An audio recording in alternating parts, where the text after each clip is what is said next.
बिस्मिल्लाहिर्रहमानिर्रहीम। अस्सलाम वालेकुम नाज़रीन। फिंगर चिप्स खाने से जिगर खराब होने का खदशा होता है, क्योंकि जिगर खून बनाता है। जब जिगर को कोई नुकसान पहुंचाने वाली चीज़ दी जाती है, खाई जाती है, तो जिगर अपने आप को फटने से बचाने के लिए अपने चारों तरफ चर्बी बना देता है, जो कि बिल्कुल नुकसानदेह है।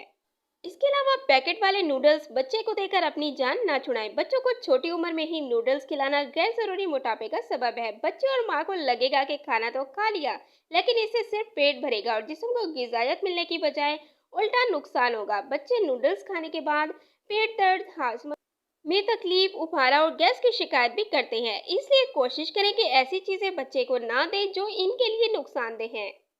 अगर आप चाहते हैं जिस्म में डेड सेल ना बने, तो मरी हुई चीजें ना खाएं, जैसे बेकरी के तमाम आइटम, बिस्किट, डबल रोटी, केक, पेस्ट्री वगैरह।